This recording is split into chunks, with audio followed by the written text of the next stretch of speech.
Will sort of is obviously desperately trying to find his family, and his father pops out of nowhere, saves him from being nabbed by the police, which he initially went to for help, and then has to reveal these closely held secrets in this moment of absolute horror and panic, as far as your average human being is concerned.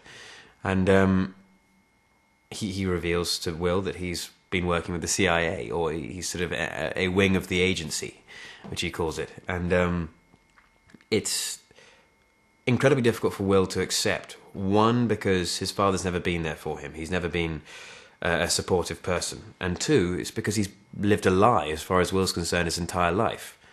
And I think that Will wants any reason to hate his dad, no matter the situation. He just needs another excuse to say F you. And sure enough, this is another situation. And it hurts even more. The family's gone. He feels alone. He's with one member of his family. And he's forgotten all the past stuff because it's, okay, let's get the family back. And then that family member makes him feel even more alone by revealing that he's not the person who Will thinks he is.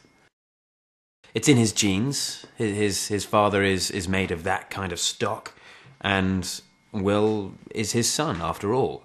If not by personality, then definitely by blood. And Will gets blood in this story. And as much as he does survive by the skin of his teeth and by blind luck, there are moments where a level head and a sense of attack as opposed to flee really kick in. The preparation for this role was different indeed. I mean, I came off a job previously where I had to be super fit and sort of the killer of men. And this one was quite the opposite. I was told I wasn't allowed to do a single press-up or sit-up.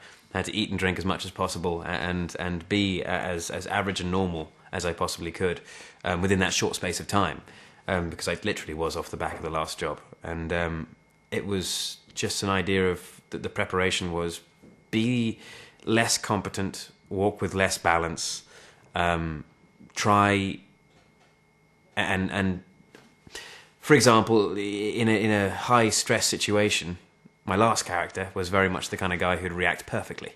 In this kind of thing, Will doesn't react that way at all. He runs or he fires blindly and tries to survive and happens to survive by pure luck.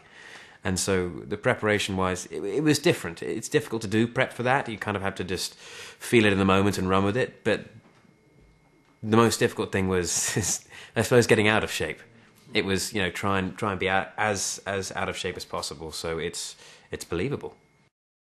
Well, I gotta say, being the target of Ripley is Sigourney's fantastic. I really, really do. I really enjoy working with her. She's a wonderful woman and fantastic actress. And being her target, as much as it's horrifying in the moment and scary, it's a pleasure at the same time. Well, I mean, it's naturally sort of having someone like Bruce with his action figure status in a movie like this is fantastic, especially the way the story goes, where you almost expect it to be a John McClane come out all over again. You see an inkling of it, and then all of a sudden, it's gone. Mabrouk asked me specifically not to learn Spanish and not to explore the city, purely because if you have a familiar place which you're shooting in, I mean, admittedly, after take 6 or 7, the area becomes more familiar.